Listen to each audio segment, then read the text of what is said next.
Welcome everyone to the Preschool Mindfulness Summit. I'm really excited to introduce you to Ragnheidur Gudjonsdottir. Hopefully I said that correctly.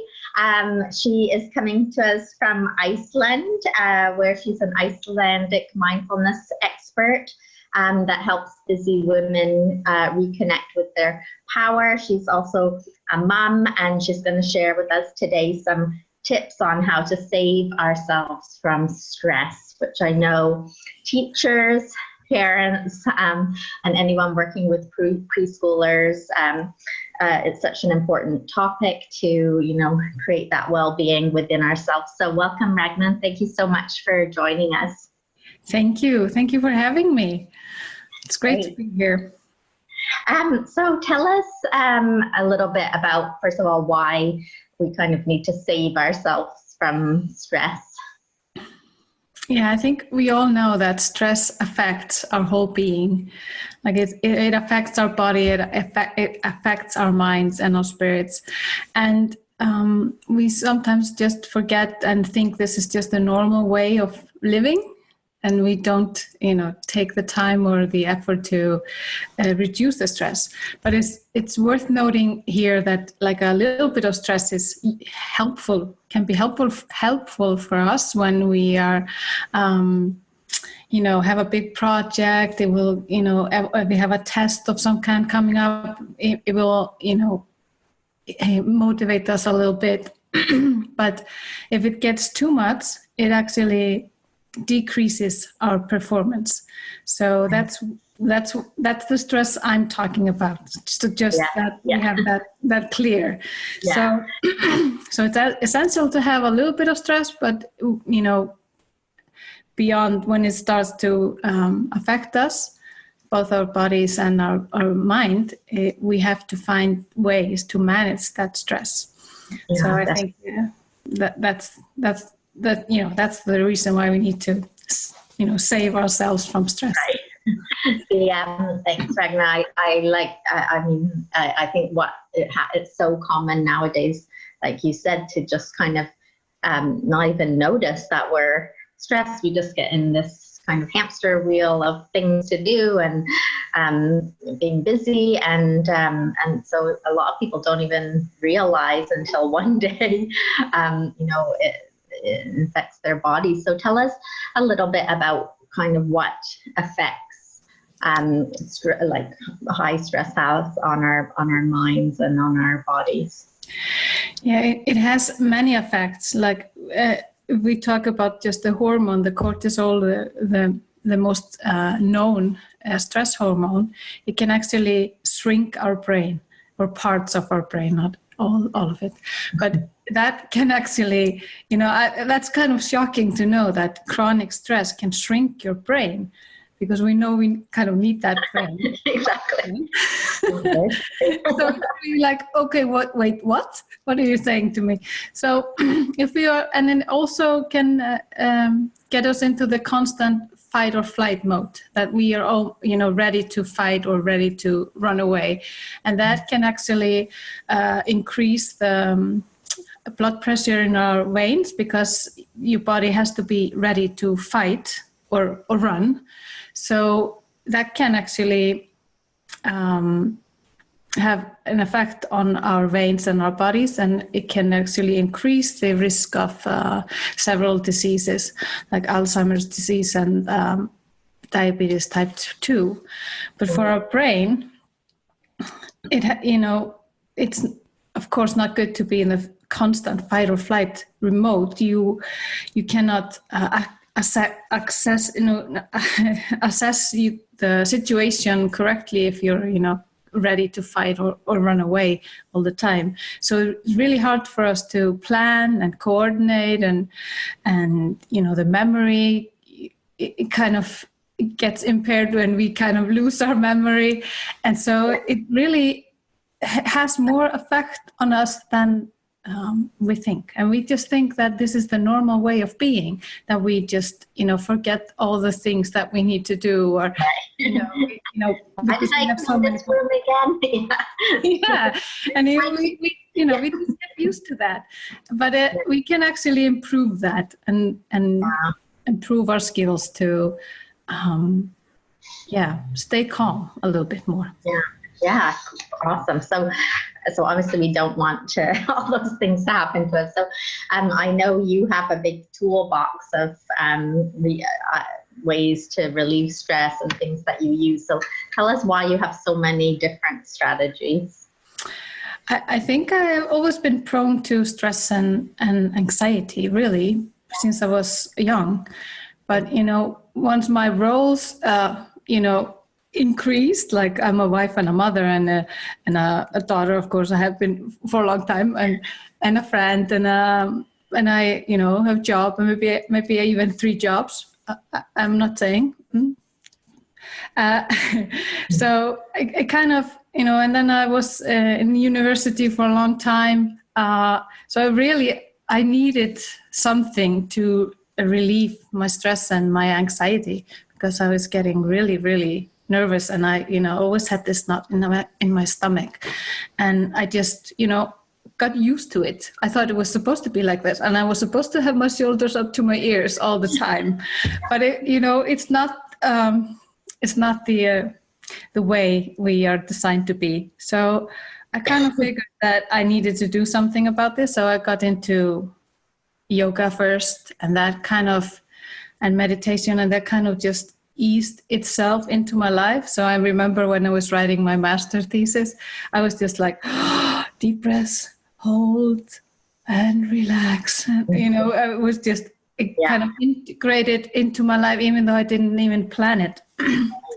So I think because just of the many roles that the many hats that we have, we kind of need some methods to help us. Yeah, sounds familiar, and I think sometimes we find the things that we need, when we kind of, like you said, you're doing your masters, and then that kind of just came into your life. So that's the good part. So Ragnheidur, can you share some of the methods that you use, some of the things that work really well for you, or maybe with the clients that you work with?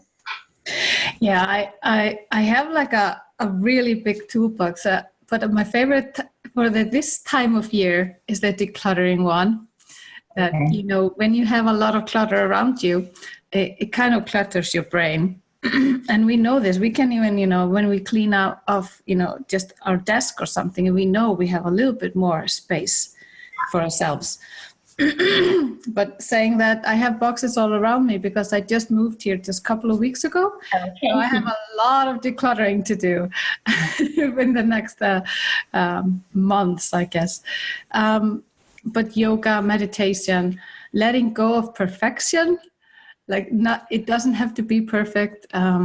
Realizing how my mind works, like the cognitive behavior therapy kind of thing, that you actually can control your thoughts and your feelings, and then the outcome. There are so many. I think this is the main ones. Deep breathing, yoga nidra. It keeps on going.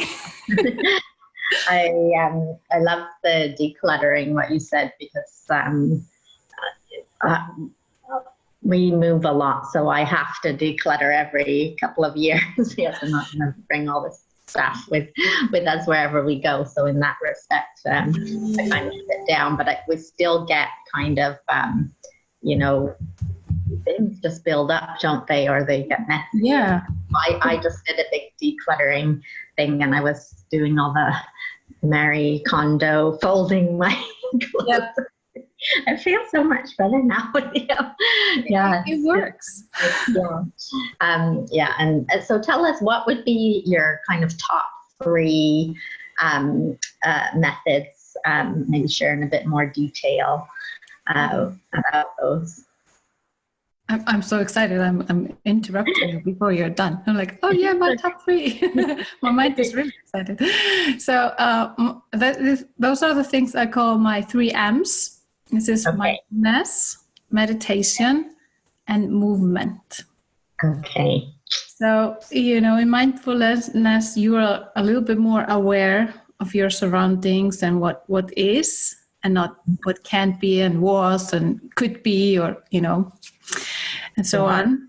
So just take in what is, and then just then come the difficult part, the part where you have to take it in without judgment and without,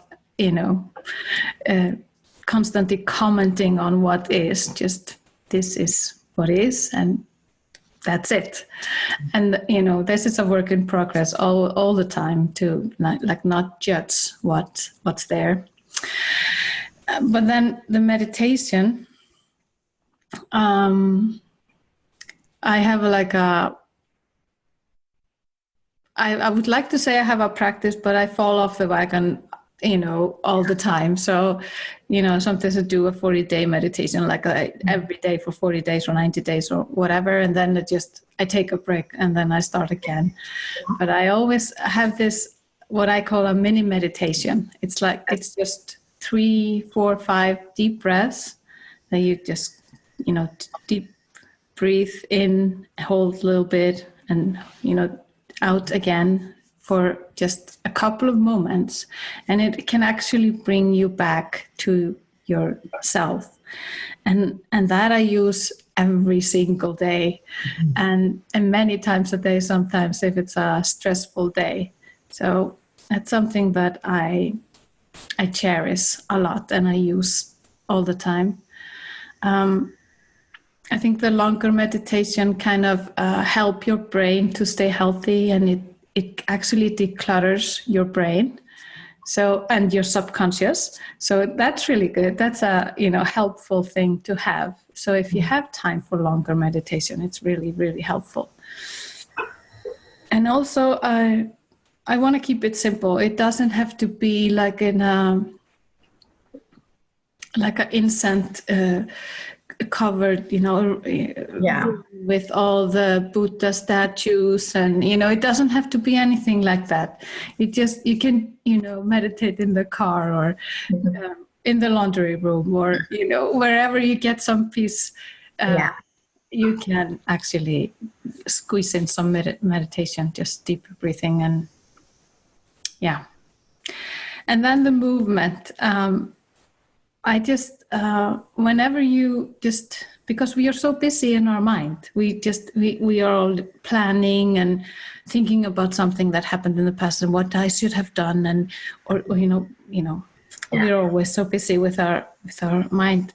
So I think movements get ourselves out of the head a little bit and just into the body, so we can actually feel, where's the tension, what's going on.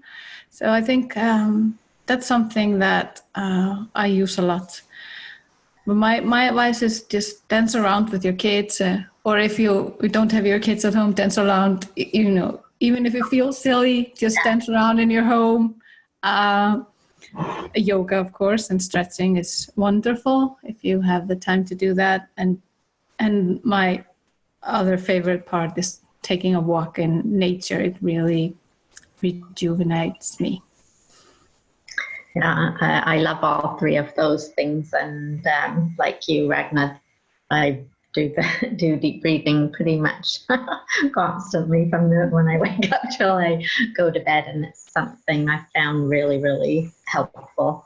And also going for a walk. I often tell people if I can feel myself getting stressed, I go to the beach. I live very close to the beach, and I literally, as soon as I put my feet in the sand, it just kind of melts away. And it's so important, I think, for us to take those breaks. It's really easy to say, like, I don't have time, or, I'll just do these 12 other things and then I'll do it. And then by the time, there is no time. So thank you for bringing all of those up. So what would you say is the thing that's been the most helpful for you personally to stay calm? I think the meditation has helped me a lot because it has decluttered my brain and, reconstructed my subconscious. But with that, the piece that has really helped me the most is realizing that how my mind works, like what's coming up or again and again, and what I can ask, like, is this helpful, or is, just realizing how it works, and that it just keeps going, and it, keeps giving you thoughts to think, because I think, it has to be busy. That's just the way of the mind. So you don't have to think all those thoughts. And that has really helped me. I don't have to think all the thoughts that come into my mind. I can actually just see them. Okay, there's this thought.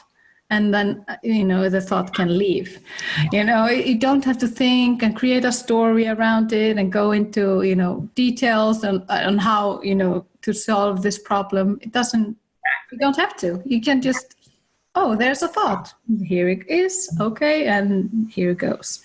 So that has helped me a lot, because I just thought I had to think all the thoughts and, I had to feel all the feelings that came with those thoughts and so on. So, and also just realizing that there's a space between the thoughts and the feelings and the actions. So I think that has helped me. Those two things have helped me the most, and mindfulness and meditation help realize that and practice that. Yeah, definitely. I think it's all that awareness is so important, and what I've found as well as a lot of people. I mean, we've all been there. Yeah, exactly. You don't have to believe everything that pops into your head, and just letting go is sometimes a wonderful thing. So we have a lot of mums watching, dads, preschool teachers who are really busy, because you have a 5-year-old child as well. So what do you say, how about people that they keep hearing about this, they can see that the benefits, that they just can't find the time to get started, or they don't know where to get started? What would you recommend to them? First of all, just start. Yeah. To find meditations online, or just do deep breathing. Actually, when I was starting out, I thought that was the most difficult thing to do, but I know other people that find that really easy, even right from the beginning. So I used mantras and all kinds of other stuff, just guided meditation at first, but you can find a lot of those everywhere, I guess. So, but you have to be resourceful, and you have to be flexible as well when you're trying to sneak in time. So if you the best option, of course, is not to have your kids around, or any kids around, if that's possible. So if they are asleep or away from you, then please try to sneak in. It's easier to say to adults, I'm taking 10 minutes break, to meditate, or just, I need 10 minutes, and I need those 10 minutes just right now. I'm going a little bit into a private place. But if not, you can actually make this into a game with your kids.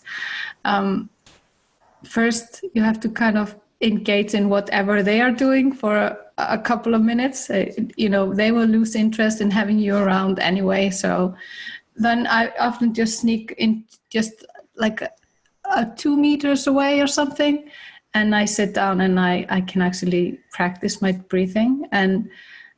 But get them, if they want to, if they're asking what's going on, tell them, explain, and they will often try it out for like 10 seconds. Those 10 seconds are beautiful. Enjoy it. Will not last. But then they usually just go off and play. So, right. So, and then I think the most important thing is that you decide that you're not going to let the play or their talking or, interfere with what you are doing, because you don't have to take everything in and start and react to it. So you can actually sit there and breathe. And that's a really, really difficult practice, but it's really helpful that you don't react to what's happening around you. And I think then you just use what I said before, you know, the laundry room, the car, the toilet, just, you know, wherever you can sneak in. But ask for help as well. You know, if you have a partner around or older children that can watch your smaller one, just ask, like, can I have, you know, 10 minutes now for myself? Yeah, that's so important to take that time for ourselves. And I know a lot of people really think they can't. So I love what you said, ask for help. And also just, I mean, like you said, you can do this while you're in the car, while you're washing the dishes, you know, just kind of take these little moments of time and bring in what you can. So I actually have one more thing. Okay. Like, if you have not been able to get this done, like, because people say, yeah, get it done in the morning, wake up before your kids do. I cannot do that. I'm a beat person. I cannot do that. So I just do this in just the few moments before I go to bed. Like, I'm prepared to go to bed. I just sit up in my bed and just meditate for a few minutes. And then it's so easy to fall asleep. And your sleep is so much more restful than if you don't. Yeah, so that's a good point. And there's so many apps and resources out there. So can you share some of your favorite resources? And I forgot to mention before, Ragna's given you a free mini course on how to develop calmness in your life. So that's if you click the resources button below, you'll be able to get access to that. But tell us about some of the resources and maybe what people can expect in that free course. Yeah, those are just the easiest methods that I have found that have helped me and my clients to have a little bit more calmness in their life and in their mind.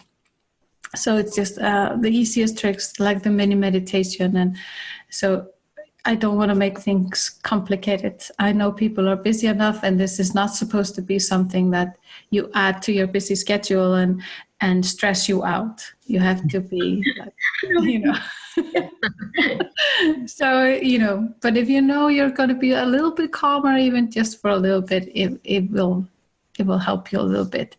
So it's just those easy methods, nothing too complicated, but there's actually some guided meditation in there as well, so that you can actually, if you have a little bit more time, you can.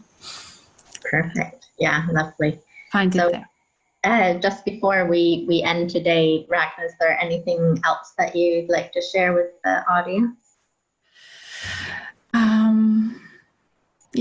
I just want to thank you, Helen, for having this preschool summit. It's really is needed, and I think a lot of people will benefit from it. And thank you for having me. Well, thanks for coming on. I really appreciate you sharing all those kind of practical things that we sometimes forget to do. So it's a really good reminder, and we don't want to get ourselves into that kind of overstressed state, but have this big toolbox that we keep building, as you said, things that work for you personally. So thanks again for joining us, Ragnar. Thank you. Thanks. Bye.